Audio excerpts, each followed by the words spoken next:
Yes, yes, you are. You are tuned into the Andrew Gosser Show right here on 103.9 WYAB. It is the 19th of December, 2025. It's a Friday. It's not just a Friday, it's a no fear Friday. And we are streaming on Rumble, and we are streaming on X, and we are streaming on YouTube, and we are streaming at WYAB.com. We appreciate everybody who tunes in through the stream. Look, if you're on X, please follow me, Andrew Gosser, AndrewGasser. And if you want to be a part of the show, phone lines open 601 879 0002. And the text line is 601 879 5060. The mission here at the Andrew Gosser Show is standard. We are here to equip the saints. Who are the saints? You all are the saints. And I got a couple things put on my heart today, but this was the one. Faithful are the wounds of a friend, but deceitful are the kisses of an enemy. And I'm just going to leave it right there. We got all sorts of stuff to talk about today. People are talking about what happened at AmFest, and honestly, I'm not really interested in it. If you've paid attention to AmFest before this year, you know that conservatives have gone up there and attacked other conservatives. They went after Dick Cheney. They went after Mike Pence. They went after all sorts of people up there. So I'm not going to be drawn into that nonsense. We've got the story about the Milwaukee judge being found guilty, but they didn't announce it till 8 o'clock at night. What's up with that? We've got to talk about um, the city of Jackson. We're going to have another special meeting about the food desert problem that we have there. That's coming from our man Kingfish.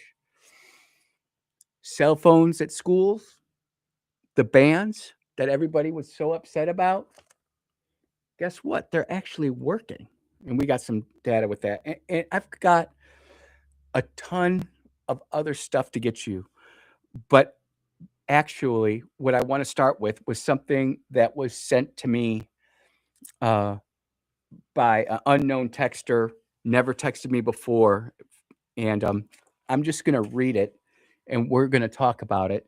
I am going to redact the woman's name, but you can go out there and find it if you feel that you must. But if you are the mother, the father, the grandma, the grandpa, the nana, the gramps, the auntie, the uncle, this story is for you because we need to take back our children. And this story, um, it's just heartbreaking.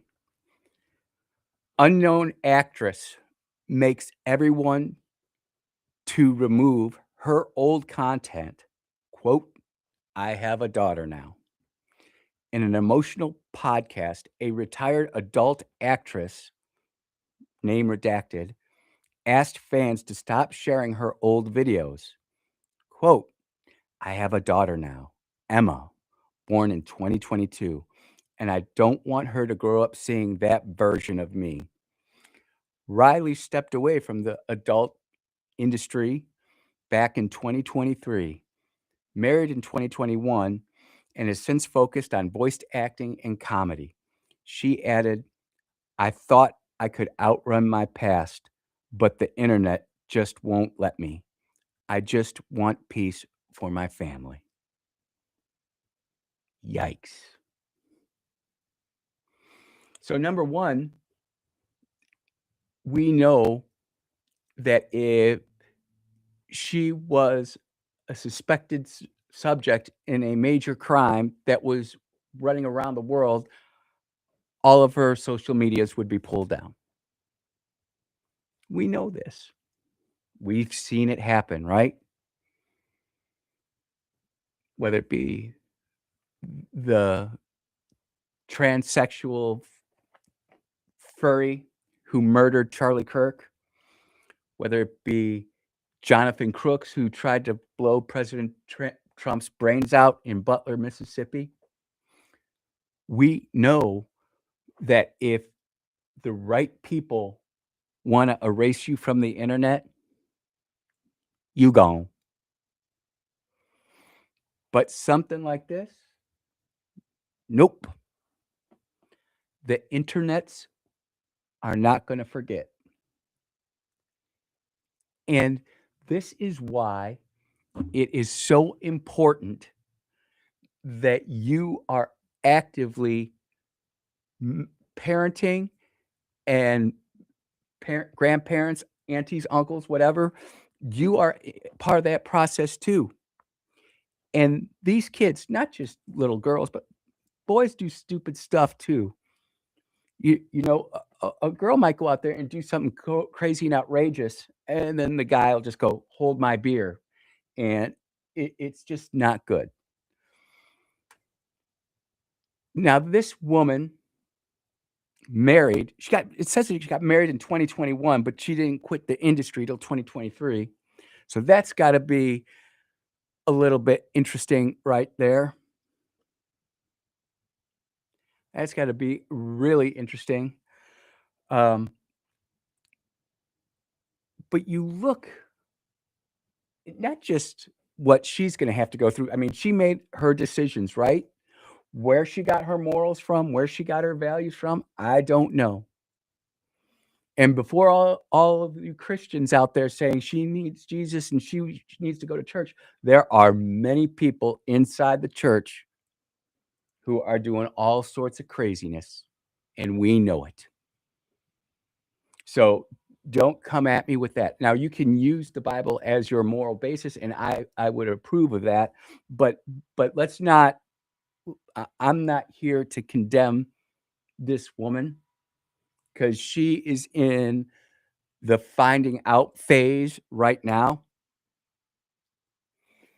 But how many of these young ladies out there, they hit 18, they crank up the OnlyFans, and the next thing you know, they're making tons of money, and they don't necessarily see what the implications are going to be 5 years down the road, 10 years down the road, 2 months down the road. And this poor woman and her husband, you know, they've made their decisions. That's great. But they have a daughter now. And yes, she wants to protect her daughter. But at some point, her daughter's going to find out. And multiply this by 500 million. Multiply it by 500 million. Because there are all sorts of crazy websites out there, not just in America, but around the world, where women get paid to do adult things. And at the time, it seems like a great idea. But when you go back and look on it, you realize maybe that wasn't the greatest idea. And like I said, I'm not here to condemn her, but I would like to know, was she ever guided away from this kind of stuff? Was she ever pushed towards other stuff?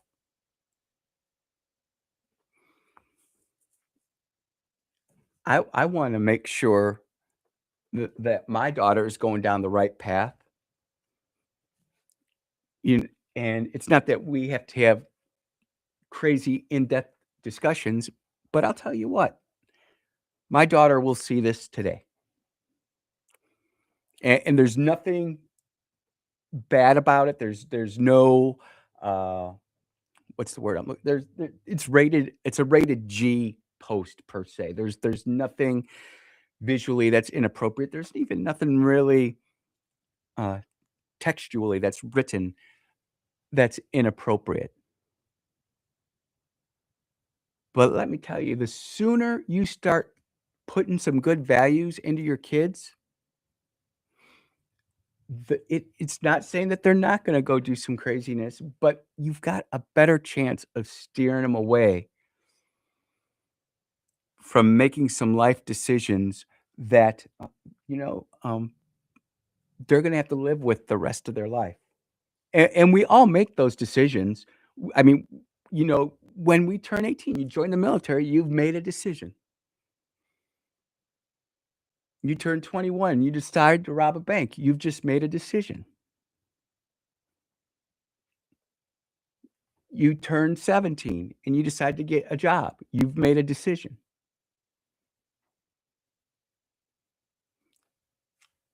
When you make a decision like this, y you she is literally, no pun intended, she's putting herself out there to the world wide web, and now she comes back and tries to make everybody remove all the stuff she did to make some money. It's heartbreaking.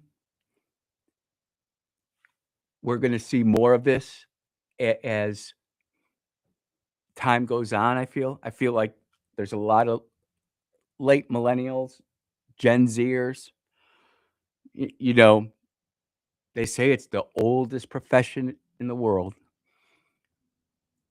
It's truly, truly heartbreaking. And I'm not sitting here condemning this lady.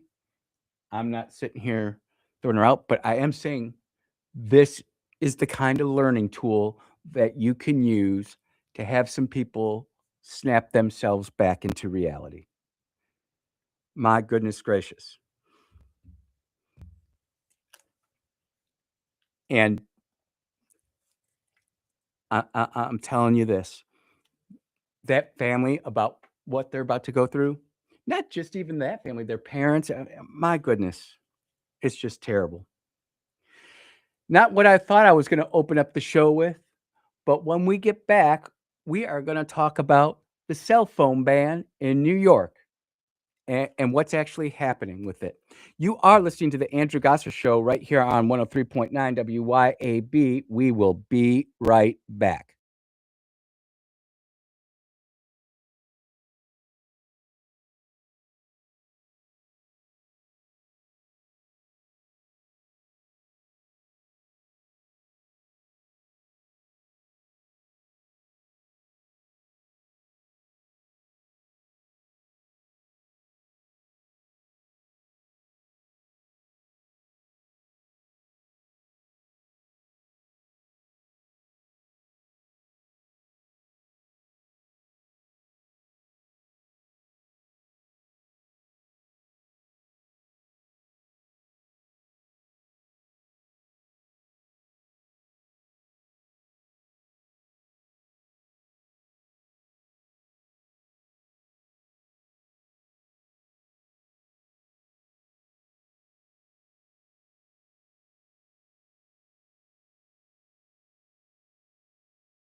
And we are back here at the Andrew Gosser Show on 103.9 WYAB.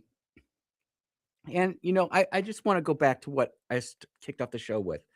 Faithful are the wounds of a friend, but deceitful are the kisses of an enemy. And I don't know if this lady had any friends back then who were saying you might want to reevaluate your life's decision, but I'm sure that she probably wished someone kind of gave her a little heads up what was going on.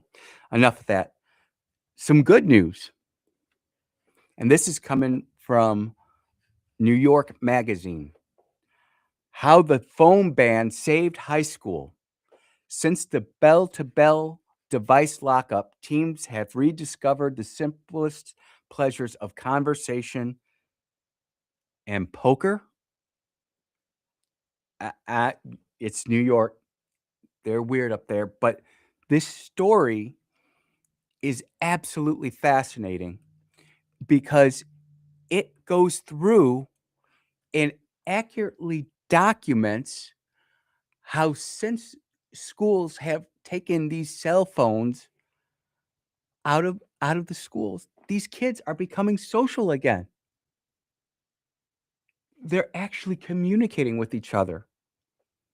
Now during the lunch room breaks and during their lunch hour, they're playing games like Scrabble, Sorry, doing homework.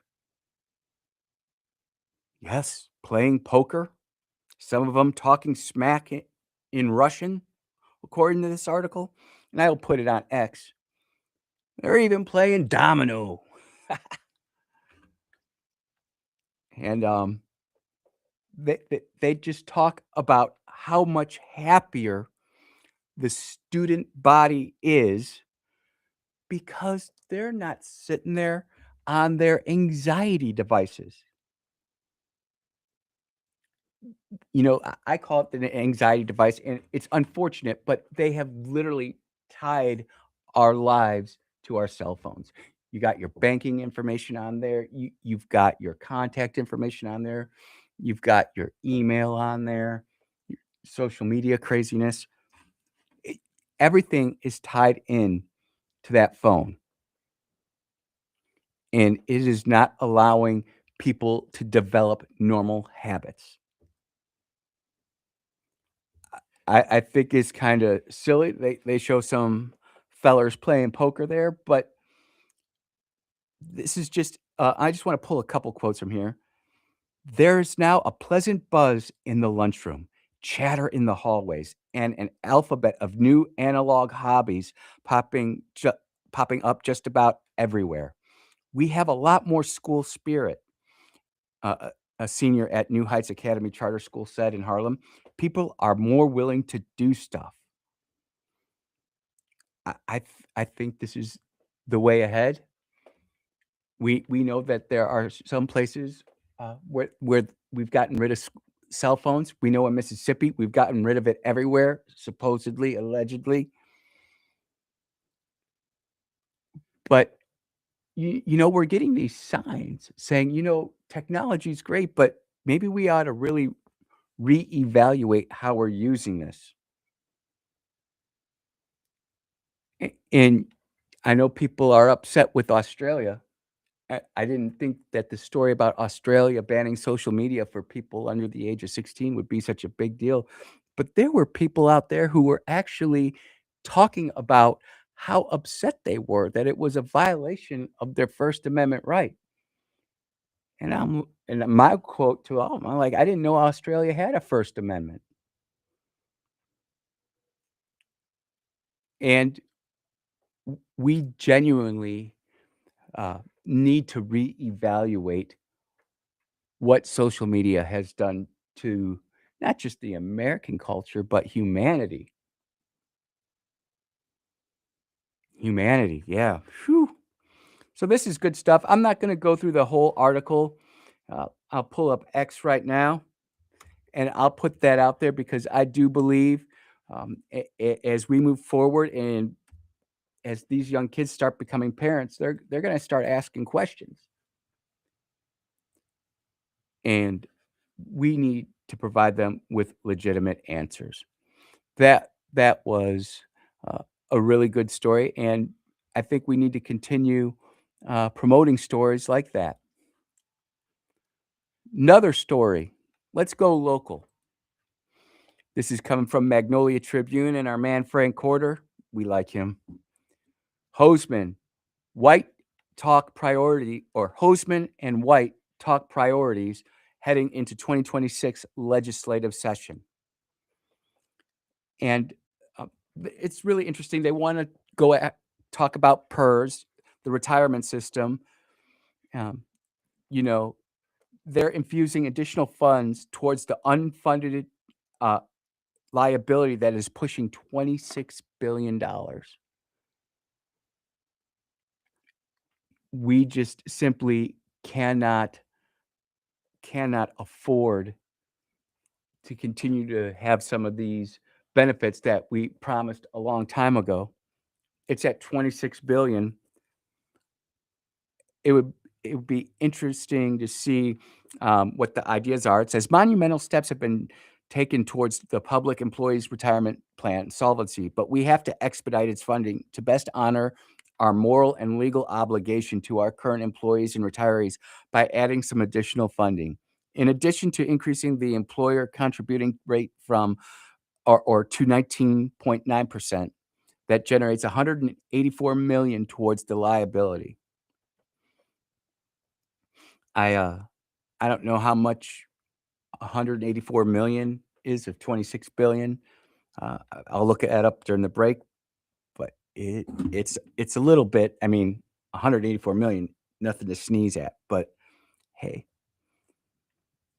White said his chamber has proposed an annual dedicated stream of revenue to PERS for the last 2 years. In the upcoming 2026 legislative session, members will continue to push those policies. So they're going to talk about PERS. Education is another one. Speaker White has made education freedom his number one agenda item, and we know that not all the people agree with that. We know all people do not think that there should be school choice with respect to allowing kids to go leave. Let's be just truth about it. Leave Hinds County to go to Rankin County or go to Madison County. And the thing is that the money that follows those kids doesn't cover the cost of education in some of these other places. And they're absolutely, well, I believe in education freedom. And if mom and dad decide that they're going to send their kid to a private academy, that money can follow them. But if there is a difference that needs to be made up, it is up to that parent to pay it. And if they don't, then the kid can't transfer. That's fair. And Speaker White has said that, our priority this legislative session is to finally uplift and promote parental power when it comes to our children and the education parents choose for their kids. And I've said it on before, you've said it before. We all understand that one of the most important decisions a mom and dad is ever going to make is where to send their kid to school. And it will breed competition inside the education system. The lieutenant governor has not been as openly zealous about education freedom as the speaker. However, Hoseman has repeatedly noted his support for easing restrictions on public to public school transfers. And that is exactly what we need to make sure we have a system in place that's not going to end up trashing out these other school districts. Let's just be truthful about it. Hoseman also wants to address the chronic absenteeism, which I think is important. They talk about healthcare, and they go into a bunch of the healthcare stuff. I'm just being straightforward with you. That the healthcare thing, I don't want to bring Medicaid here. Go look at any state that has brought that in, and you will see how upside down they are. Why do we want to do that in Mississippi? We don't. But what really got me, what Brother Frank's reporting really got me was this last section here, and it's on government structure. And I'm just going to read it, and then I'm going to let you know what my opinion on it is. But before I read it, we're going to take a quick commercial break. We will be right back.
Yeah.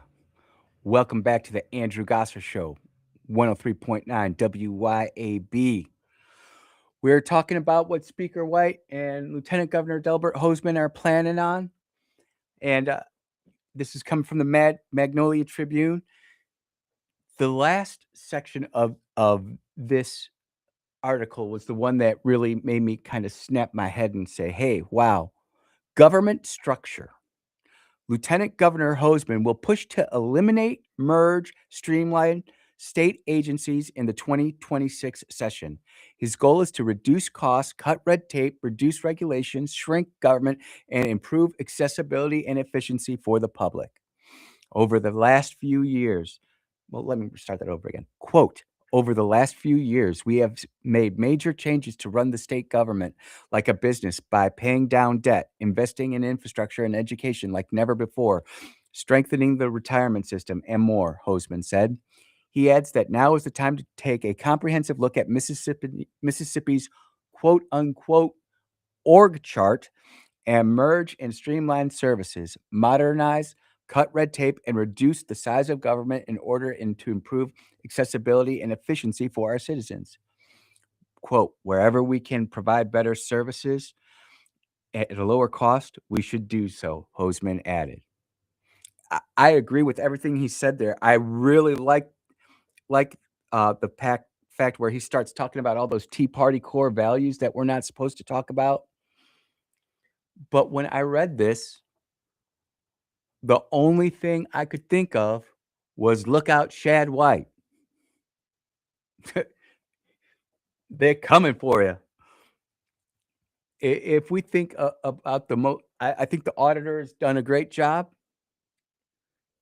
But when I saw that, that's all I could think of. And I was just like, holy smokes. I think we should definitely look at that. And if the auditor, if that's what they're going to try to go after, I think that's a mistake. But that's just my opinion. And perhaps y'all probably thought maybe you saw something different from that. That's also on X if you want to read that post. That'd be awesome. Let's go ahead and take a phone call real quick here. Hey, go ahead. You're on the air. Hey, let me cut my radio off. Yep. Here, look, I've got one thing to say. Look at his record and tell me what you think. I mean, his record. Just look at his record and what he's done and everything else and see what you think. Whose record? Blowing smoke or Governor Hosemann record. Just look at it. Yep. I'm with you.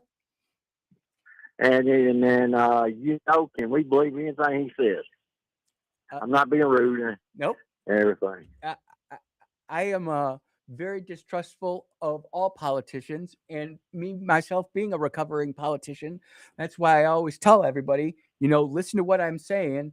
Trust me. I want you to trust me, but I also want you to verify what I'm saying, because the truth of the matter is, and we don't know who said this quote, but I do believe it. Politicians are like diapers. They should be changed often and for the same reason.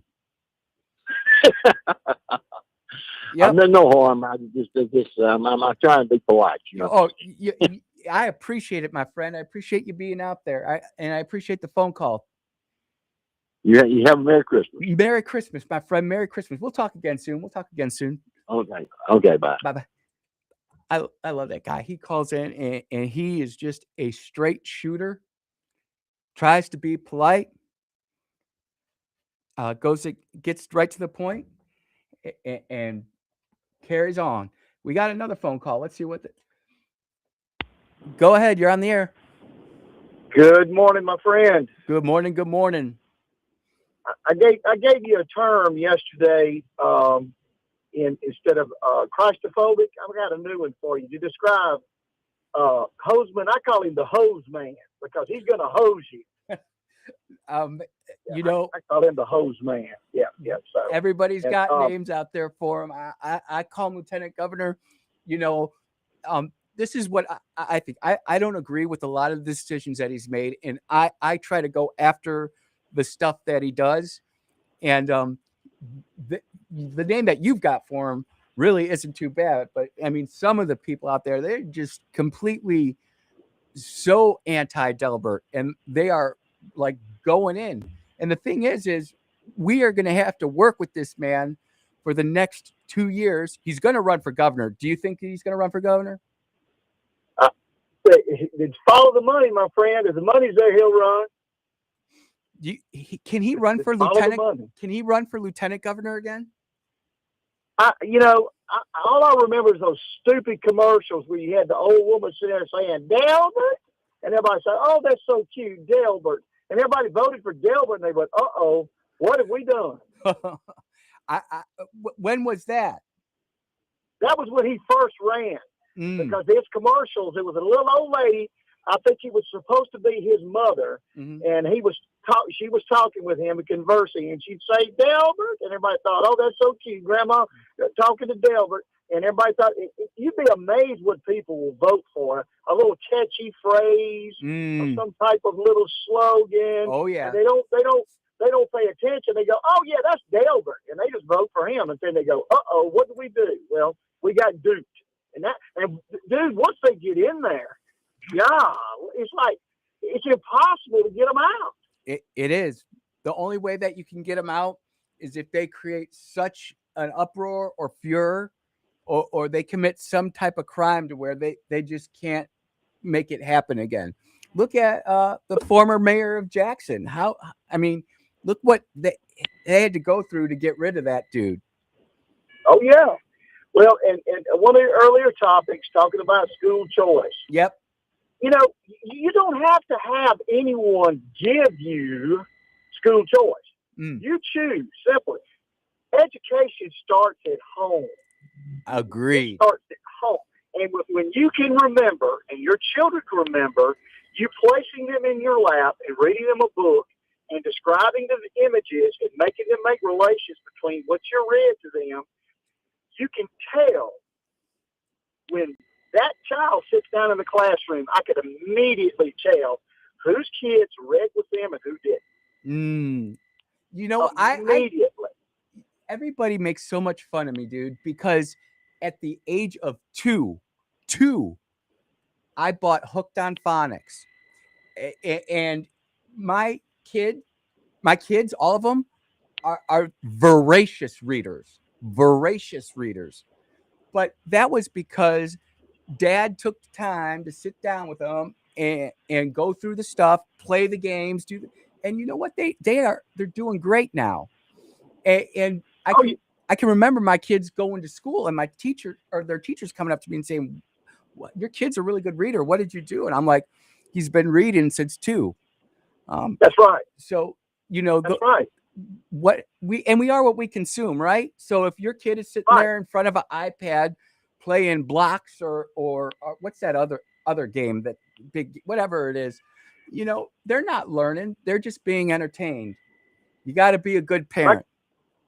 My kids used to hate to ask me to help them study because they would hand me those vocabulary words, and I would they had learned the word, they wanted you to read them the definition. Well, I would give them the word and have them tell me the definition.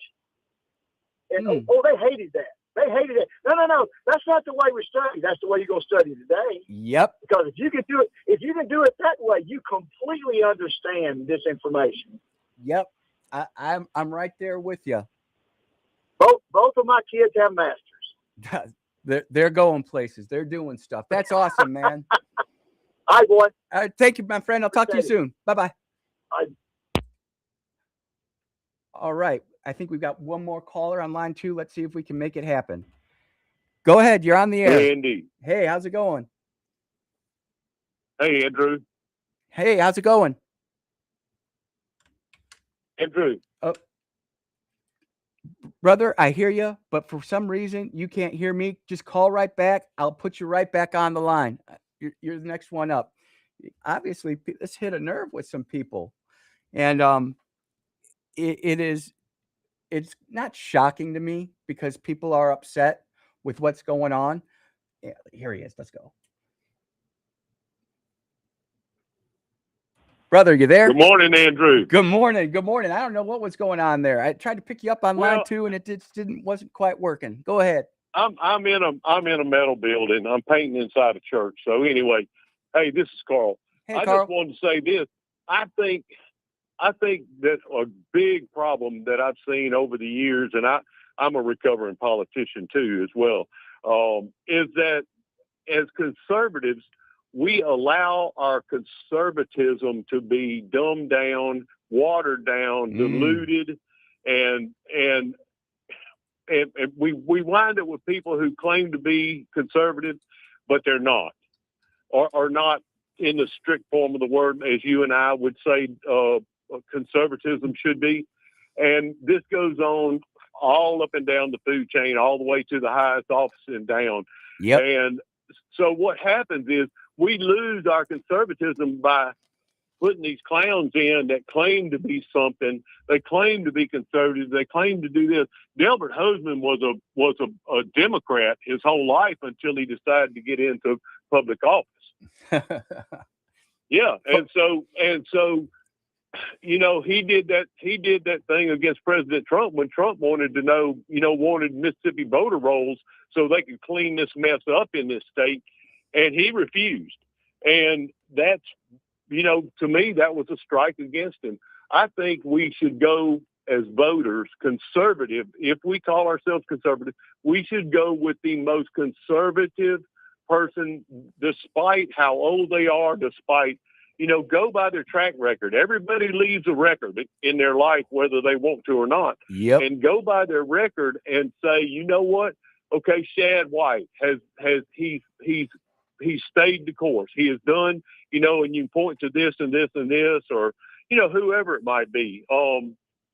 It's just that we vote ourselves into a diluted form of conservatism, which does not do us well.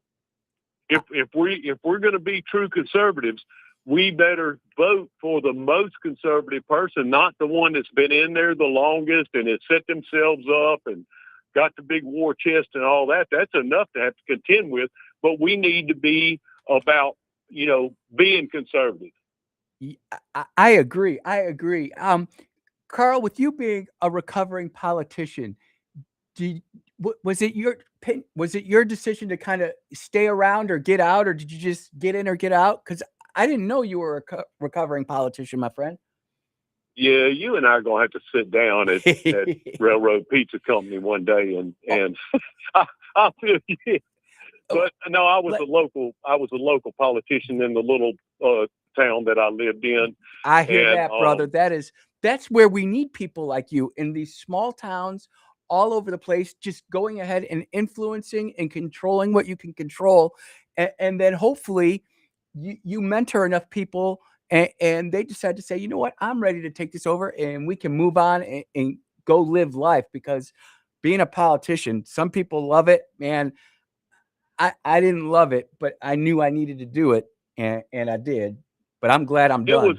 It was such an effort and frustration for me. Mhm. I was a chicken at a fish fry, and if you know what I mean, you know what I mean. Yeah. It was, and so I was a lone voice crying out in the wilderness every month at the monthly meeting, at the board meeting, and I was the lone conservative, and everybody else was Democrat. And I mean, and to fight against, they wanted, it almost came up every month that they wanted the other members of the board, a 5-member board, they wanted to increase their salaries. They wanted it to be a JOB. And I told them straight out, I said, this is not a JOB. This is public service. Yep. This is what you do. Yep. Hey, Carl, I don't mean to be short with you, but I'm out against a hard break, man. Thank you for the phone call. Okay. God bless you, Andy. God bless you, Brother Carl. We'll talk to you soon. That was Brother Carl, everybody. I'm up against a hard break. We got to take a break. We'll be right back right here on the Andrew Gosser Show on 103.9 WYAB.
Yeah, welcome back to the Andrew Gosser Show right here on 103.9 WYAB.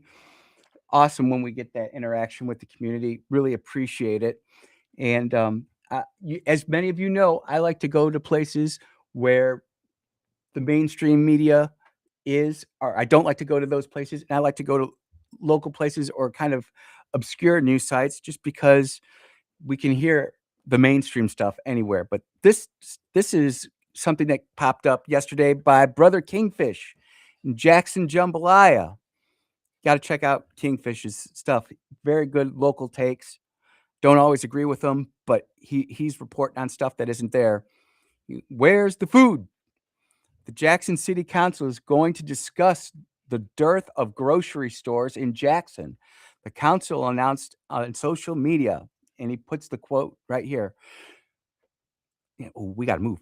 The Jackson City Council will host a special council meeting on Thursday, January 22nd at 6 p.m.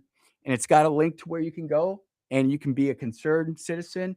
You can be someone who closed a grocery store, someone who's thinking about opening a grocery store.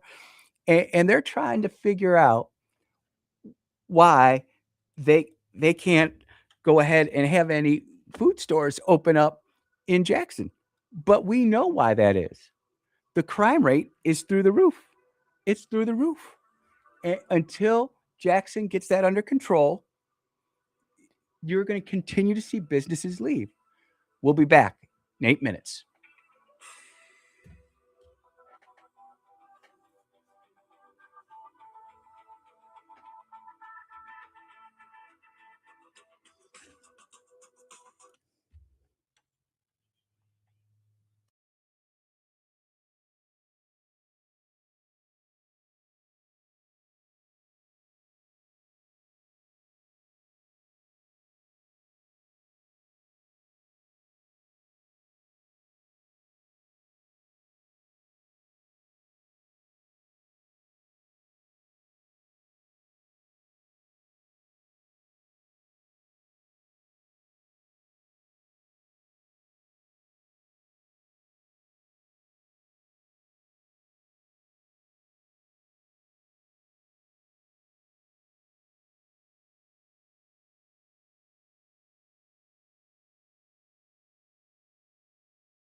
Boom. You are tuned in to the Andrew Gosser Show right here on 103.9 WYAB.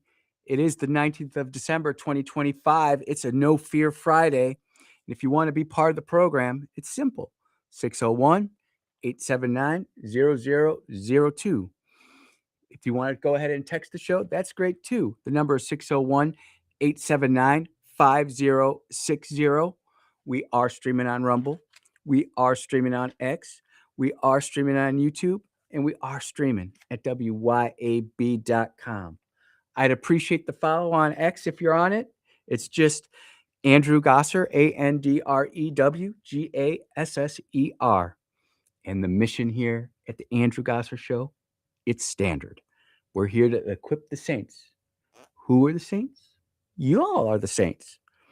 Faithful are the wounds of a friend, but deceitful are the kisses of an enemy. Yep, that is hitting home good today. We're going to start off the second hour with the judge from Milwaukee. And this is coming from the Wisconsin Public Radio of all places, always trying to pull from different news sources. This came out at 10:30 last night. This is a strange one to me, and maybe there's a prosecutor out there or legal mind that can explain to me why they would announce a felony conviction of a judge at 8:30 Central Standard Time. I'd like to know, but this is where we're at. Milwaukee Judge Hannah Dugan found guilty of a felony. A jury found Dugan guilty of impeding a proceeding, but not guilty of concealing an individual. Milwaukee County Judge Hannah Dugan they printed that line twice. She was found guilty of impeding a proceeding, a felony, but not guilty of the less serious misdemeanor charge of concealing an individual to prevent his arrest or discovery. The jury announced the decision after 8:30 p.m. at night at the federal courthouse in Milwaukee. If you remember, ICE was in Milwaukee trying to get this dude, and they got the video of this judge trying to get this guy out of there so ICE couldn't detain him. Look, we are infested with these liberals all up and down our court system, and both sides of the aisle agree with it. And we have judges like this. What else was she doing? We'll never be able to prove it, but I do think that it's an excellent example of the DOJ when they actually want to go and do something. They'll get you to court quick. Not these year-long discoveries and all this other stuff. They just went in and I guess the video was the receipts and went in there and made it happen. But I was excited to see that. And hopefully that this sends a little bit of a reminder to some of these other judges out there who are doing this kind of thing. That if you are out there not following the law and you are using your bench, and we all know that judges in our community, they're looked at differently. They just are. I mean, you see them out in town. What do people say? Hey, judge. It's a position in American in our American society and in our legal system where they've been given deference and respect because we expect them to follow the laws and the Constitution. Clearly, this lady wasn't, and they found her guilty, and they'll end up sentencing her here in a little bit. They have these court reporters because you can't take cameras into the courtrooms, but these court reporters or these courtroom artists, I mean, they had this picture of her and she just looks sad. And then they have the people making the arguments.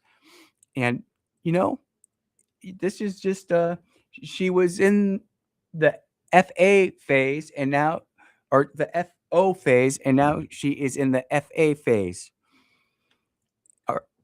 I got that backwards. FAFO. But the whole point of it is they caught her, and we're grateful for it. Let's see, what else do we got here to talk about? Oh, this should scare the heck out of a lot of us. Boeing completes acquisition of Spirit Aerosystems, not Spirit Airlines, Spirit Aerosystems. Spirit Aerosystems, they create all the bodies and replacement parts for Boeing. And what this is doing is this is consolidating more of our aircraft production infrastructure under one umbrella, Boeing. And I love Boeing. You know, back in the day, Boeings were all over the place. They were the jet to have, but now they're getting competition from outside the United States, whether that be from Europe or Russia or China. They're all starting to produce their own stuff. And the problem with this is that we are getting these super conglomerate companies that end up cornering the market. And then when we actually need to produce something, the production system's not there. We don't have the multitude of aerospace manufacturing companies like we did in the 70s and 80s. If you go back and look at how we were able to refine, develop, mature technologies for our military aircraft back in the 70s and 80s, it was incredible. Now we've got Lockheed Martin, Boeing, and Northrop Grumman. And only Northrop Grumman has been able to produce an aircraft on time and on budget with the B-21 Raider. That is the only one. F-22 was way behind schedule. F-18 program, behind schedule. F-35, don't get me started. How about the new Air Force One? It was supposed to be done in 2023. And now it's not even going to be ready when President Trump leaves office. Terrible.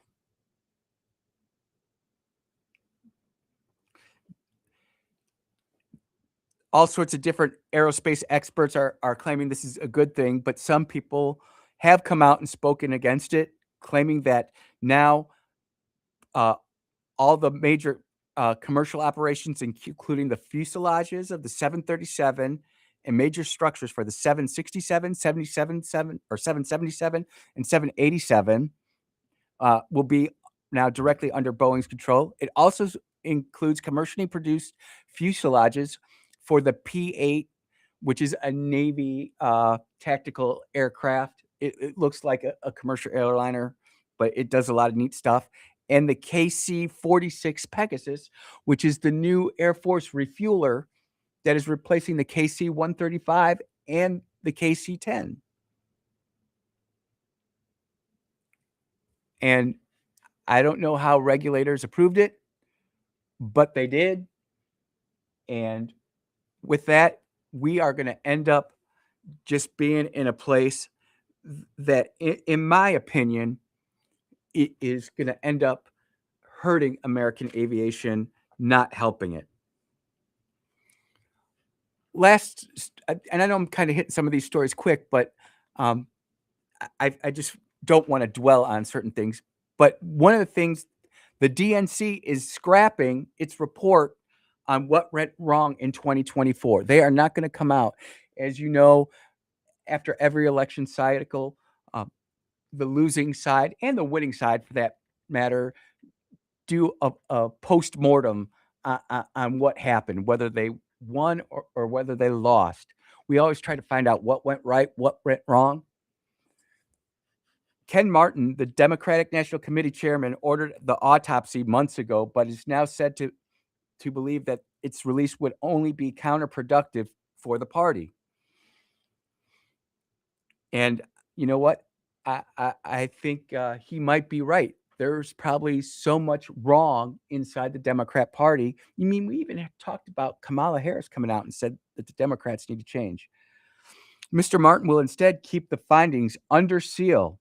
He believes that looking back so publicly and painfully at the past would prove counterproductive to the party as it tries next year to take back power in Congress, according to a DNC spokeswoman who spoke on the condition of anonymity.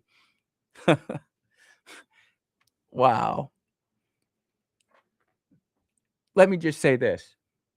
That postmortem report is going to be shared with every state chairman, chairwoman, and all the important players inside the DNC in that state.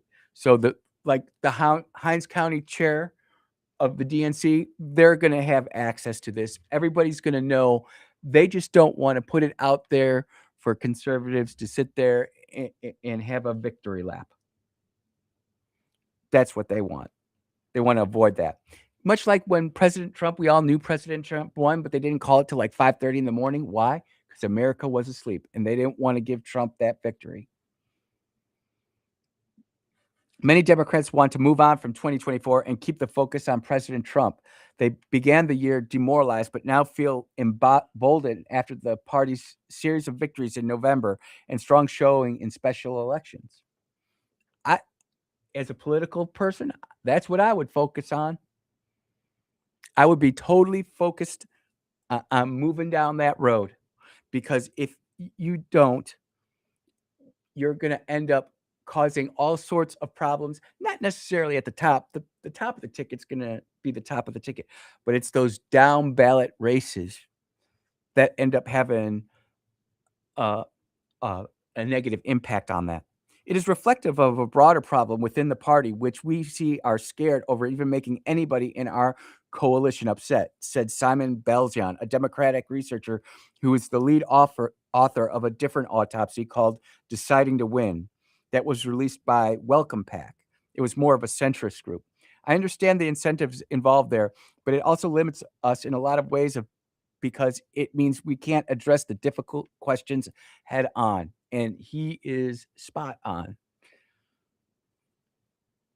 It's always amazing to me. I look and see these people who are giving really good political takes for both sides of the aisle, but it doesn't matter, and they're trying to actually get to that center, right? We always talk about it. It's not the people on the far left or the far right. It's those of us who are in the common sense middle.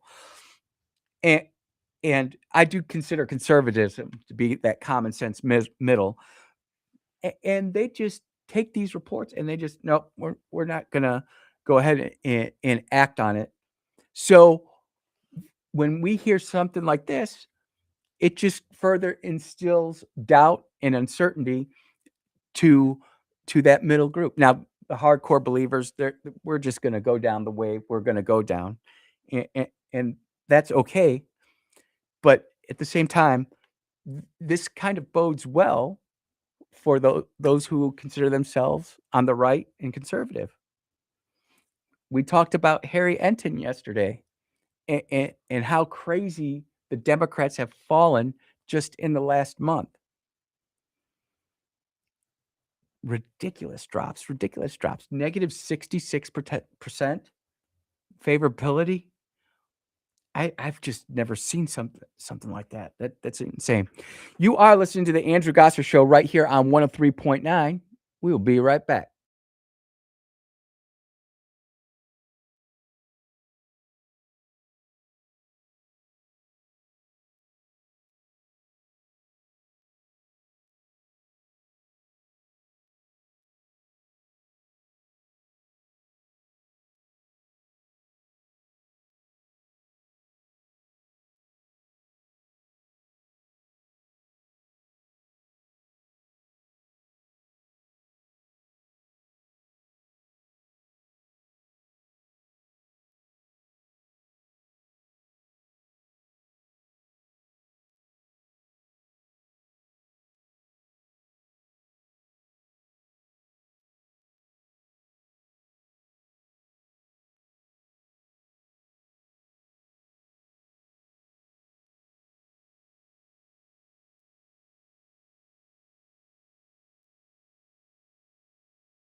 Yeah. Welcome back to the Andrew Gosser Show right here on 103.9 WYAB. And we have to talk about this foreign aid. If I were to ask you how many countries in the world are receiving some sort of foreign aid, what would your guess be? 50? 60? 80? A hundo? 125? 150? 179. Out of the 196 countries in the world, 179 of them are getting funding from the United States of America. This number comes from foreignassistance.gov. And I truly hope that many of you take just a few minutes out of your busy life to go to foreignassistance.gov. They have a neat drop down menu, and you can select a country to view. It starts with A. You can look at Afghanistan, and it'll go back, and you can see all the foreign aid that goes there. If you don't like Afghanistan, maybe you want to go to Venezuela. You could scroll down to Venezuela. It takes you a long time because there's all sorts of stuff down there, all sorts of countries. But you can, and the data is absolutely astounding, because after that, you can go and you can start looking to see where all that money gets directed. Top partners in Venezuela. It's got all sorts of NGOs, United Nations, top activities. And the thing is that we know it's important that people understand that the United States is goodwill and we want to go help people. But all this money that is directed to these countries, we could literally fix the United States in a year, maybe two, if we just focused on us. And sometimes, look, I'm speaking from experience. Sometimes you need to focus on yourself. It doesn't mean that you don't care and you don't try to help out where you can. But the truth is we are just sending all sorts of money all over the place. You can actually go to disbursements, and you will see all these NGOs that are getting disbursement of funds. And you look at it, it's 11 million here, 10 million there, 5.6 million here. $5.6 million to the Freedom House in Venezuela. I'm not a research guy, so I can't go look that up. But it is staggering to see all of our money that we're taking in for our taxes being funneled out of the state or out of the country. And then you look at all the money that is staying inside the United States, but is being stolen by either governments or illegal aliens. In the case of the Somalis in Minnesota and elsewhere. But speaking of Minnesota, this is coming from CBS News. No, not the most trusted name, but it does make a point here, and it ties in nicely to all this money that we're spending on all this international aid. Fraud tourist traveled to Minnesota after a friend told them that state programs were a good opportunity to make money, prosecutors say. Federal prosecutors announced new indictments Thursday in the widening Minnesota fraud scandal, this time involving two Philadelphia-based men accused of traveling to Minneapolis after a friend told them that the taxpayer programs were a good opportunity to make money. Imagine that. Minnesota is known by the crime syndicates all across the country. Go to Minnesota, file a claim, profit. And with the advent of AI, perhaps AI can go in and start looking and redirecting stuff. Maybe they get Data Republican out there to help out. She's incredible. Minnesota has become a magnet for fraud, so much so that we have developed a fraud tourism industry. People coming to our state purely to exploit and defraud its program, said Assistant U.S. Attorney Joseph Thompson, who brought the new charges.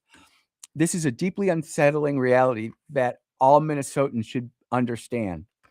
Court filings allege the men submitted up to $3.5 million in fake and inflated bills for Medicaid reimbursements after they set up a company intended to provide housing and other services to individuals who qualified for the program. Think about that. These guys went and they set up a whole scam from Philly. We sit there and we look at this and we can make all the fun we want out of it, but we are in a brutal place right now. The American government, what happened under the Biden administration, they just set up a way to suck the wealth and treasure out of this country and give it to people who shouldn't be getting it, didn't earn it, or even worse, stealing it. It's one thing, if someone makes a claim for disability and they're not disabled and they can't prove it. I get that. It's a whole nother thing when someone goes in and repeatedly goes in to milk the system. It's brutal. And it's unfortunate, but we are going to continue to find more and more of these types of situations as the Trump administration and the DOJ continue to investigate. Brother Rick continues to trumpet steel or silver, excuse me. And if you look back on the price of silver 1 year ago today, December 19th, it was $28.08. Today it's sitting at $67.06. Don't know what to tell you. Not saying to go invest your money in silver. I'm just saying as we move into 2026 and it's going to be wild and crazy, definitely have a plan in place to be able to go out there and protect your family, your assets. It's going to be an absolutely wild ride. You are listening to the Andrew Gosser Show right here on 103.9. We're going to take a quick commercial break. We'll be right back.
And we are back at the Andrew Gosser Show right here on 103.9 WYAB. I've got this clip coming out of Boston from the Attorney General up there. And this is coming from the Liberty Daily on Rumble. I always try to promote Rumble when I can. It's way better than YouTube. But this story is absolutely insane. It ended up well, let's just listen to the Attorney General here try to speak. We are announcing federal charges against two men, Antonio Bonner and Saul Elisme, for large-scale snap. Hold on just a minute. The connection didn't quite work out just the way I wanted it to. We'll try it one more time. 3, 2, 1, go. Benefit trafficking, a scheme that turned a program designed to feed families into a multi-million-dollar criminal enterprise. SNAP benefits are also known as food stamps. The defendants are charged with one count of food stamp fraud. As alleged in the charging documents, these men abused one of the government's most critical safety net programs for their own financial gain. This is taxpayer money meant to keep people from going hungry. These defendants decided to take it for themselves. These defendants exchanged SNAP benefits for cash, which they pocketed. So we know that SNAP fraud happens all over the place, right? We know that people get SNAP benefits. They change it out they'll take their SNAP, go buy whatever food it is. They'll get paid cash for it. And then they'll go off and buy drugs or go do whatever they want to do. So that's not a big deal. But wait, there's more. Bonner, a naturalized U.S. citizen from Haiti, owned the Josuela Variety Store. Elisme, a lawful permanent resident also from Haiti, owned the Saul Mache Mixe store. These two businesses were co-located within a single storefront in Boston. To be certain, these were not supermarkets. They were not full-service groceries. It would be a huge stretch to even call them convenience stores. In fact, the only thing convenient about these stores was how easy it was to commit SNAP benefit fraud. To put this in perspective, the Josuela Variety Store is less than 150 square feet in size, smaller than some bathrooms. The Saul Mache Mixe store was approximately 500 square feet in space. By contrast, a supermarket can be 20,000 to 60,000 square feet in size. Think about that. How is it? I mean, if you're going to go ahead and start some of these programs to feed the poor, and you're saying you're a supermarket, do you have to submit the building plans, submit the lease, submit the design of the supermarket, or do you just kind of put that in there? Because for me, if I was overseeing this, I'd want to make sure that we're actually sending the money to somebody who's actually going to put the resources and spend them appropriately. But that's not what happened here. Listen to this. Have a dozen or more registers and employ numerous employees. Both the Josuela Variety and Saul Mache Mixe stores had one register, no carriages, no hand baskets, and very little food for sale. One legitimate supermarket in the same area as these stores redeems approximately $80,000 in SNAP benefits per month. Over the last 20 months, the Josuela Variety Store was redeeming between 3 and 6 times that amount monthly, with nowhere near the space, inventory, customers, or infrastructure to support it. Wait for it. The Saul Mache Mixe store redeemed over $120,000 in SNAP benefits in the last 6 months. Simply put, there is no plausible way SNAP eligible food could have been purchased from these stores for this long. Yet, these two stores are alleged to have illicitly trafficked nearly $7 million in SNAP benefits. $7 million in SNAP benefits in a shared storefront of 150 square feet. People, and just think about this. This is Boston, right? So that's where the federal government is being blocked at every possible turn to try to go out and find these places and prosecute these people and start getting SNAP back on track. If you remember from the show, we talked about this, I believe it was in August, where the SNAP benefits started skyrocketing as soon as President Biden took office in 2021, excuse me. You can just see the rise. And some people can say that it was also COVID. I would agree with that. Perhaps that's why some of these organizations got approved to do this so quickly. It's because everybody wants to seem like they're doing a good thing. But for me personally, I feel like we really need to dig into these SNAP benefits and the people who are providing these services and really see if they're doing what they said they were going to do. Maybe that's something Brother Shad could look at, or maybe somebody in the state house or the state senate can get fired up on. One of the and this story here is near and dear to my heart. As many of you know, I did a lot of space policy work back in the day, and I love the space program, love NASA, love SpaceX. I love the American program because, quite frankly, we're the best. And as long as we allow our best and brightest to go do the hard things, it's going to happen. President Trump had his NASA administrator approved yesterday, and he immediately signed an executive order trying to get us to the moon by 2028. And people are like, Andy, that's impossible. It's going to be tough. I don't think it's impossible, but I'm glad that it's focused on the moon like it should have been. And I can go back to 2009, 2010, 2011, when all of these senators, Senator Nelson, Kay Bailey Hutchinson from Texas, Richard Shelby from Alabama, they wanted to go to Mars, and they wanted to spend all this money on NASA to keep the NASA centers open, but not really doing anything. And that's why NASA is as stuck as it is. That's why you don't hear a lot about Space Launch System, because it's flown once. It costs about $5 billion to launch one time. You compare that to a Falcon 9 rocket, it is somewhat of an apples to oranges because it doesn't have the same lift capability. But if you go ahead and use the multiple launch concept, you'll see that is a viable path ahead to get to the moon. The Space Launch System costs roughly $4.5 billion per launch, and that's if we end up doing more launches. Right now, I think we've spent close to $40 billion developing it with one launch. You compare that to what SpaceX has done, where we have completely reusable, or not completely reusable, but a reusable first stage booster, and then the inner stage and the upper stage are not reused. But you're looking at a much cheaper launch per vehicle. I think it's 75 million, 80 million per launch.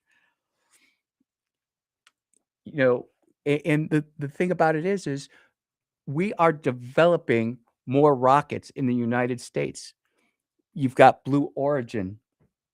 You've got Electron.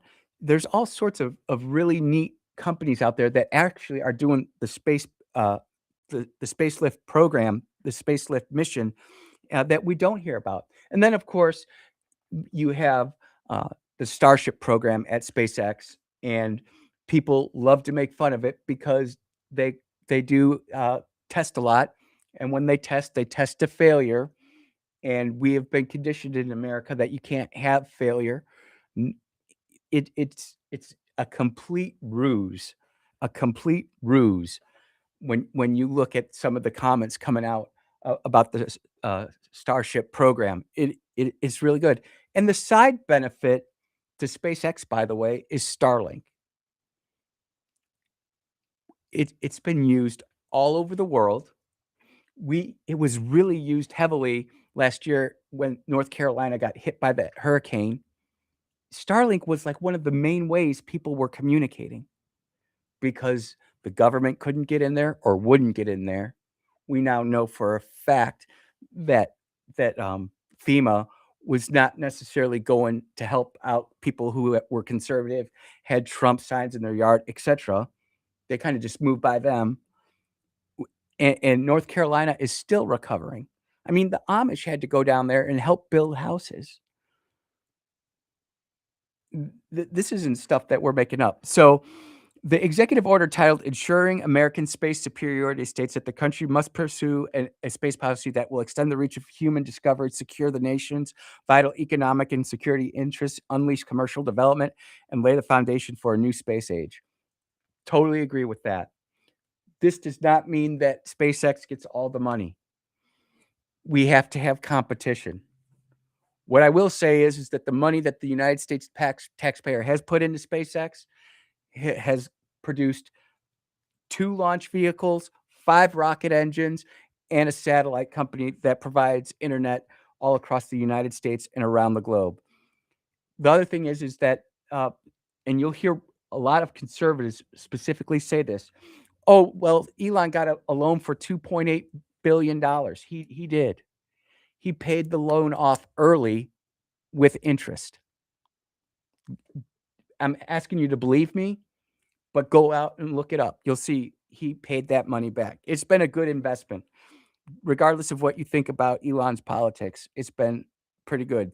Highlights of the executive order include a 2028 lunar landing, a future lunar outpost, nuclear reactors on the moon. That actually has to happen. We have to figure out a way how to generate nuclear power beyond low Earth orbit, and not just one of these small RTGs that produce like 150 watts of power. We need big stuff. Improving the private launch sector. The International Space Station is going to end, and end the National Space Council. This order supersedes the executive order 14056 on December 1st, 2021, which hereby revoked the Space Council brought back during his first term, but perhaps J.D. Vance is not interested in the area of policy. You know, and the vice president has always been kind of like the overseer of NASA. But if JD doesn't want to do that, well, then that's fine. I think this is a good step forward. Do I honestly think we're going to make the moon by 2028? My heart says, yeah, we're going to make it. My brain's saying, that's a bridge too far. But I'm not nearly as involved in it as I used to be. And there could be things out there that I'm not aware of, that you're not aware of, that might end up taking us to a different place. We're going to take our last commercial break of the Andrew Gosser Show for today. We will be right back.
And we are back here at the Andrew Gosser Show. One more story before we get on out the door. And this is coming from the Hindustan Times.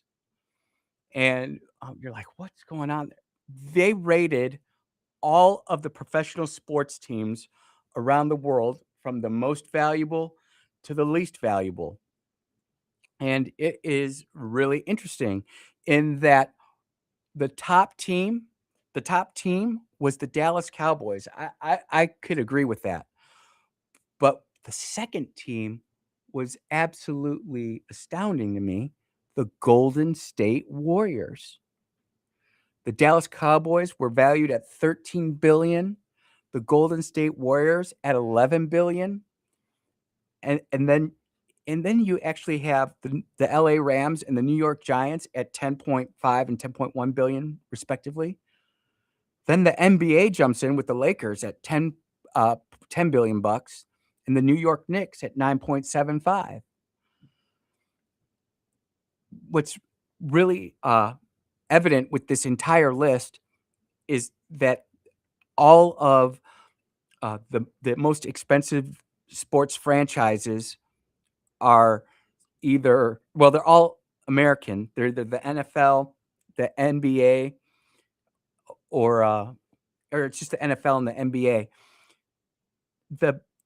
The Real Madrid, the world's most famous soccer football team, is valued at $6.75 billion. And the Los Angeles Dodgers, MLB, they make an appearance at $6.8 billion. That's a lot of scratch. Yep. It is the weekend and it is Friday.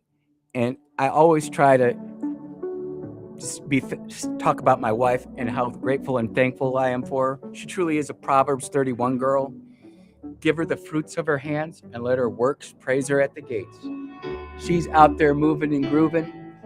And this weekend, it's probably going to be flowers and a movie. We want to go see that new movie, David. I don't know if you've heard about it, but we're going to go check that out. We might even take the sweet toots along. But men, I'm telling you now, it's always a little bit sweeter when you acknowledge all the wonderful things that our wives do around the house, at work, whatever it may be. It's always easier to be a little bit sweeter than a little bit bitter. And it's one of those things that I constantly have to work on, and perhaps you do too. But hey, we go again. So until next week, this is Andrew Gosser. You have been listening to the Andrew Gosser Show on 103.9 WYAB. The Lindsey Beckham Show is coming on next. Take care, everybody. Be blessed.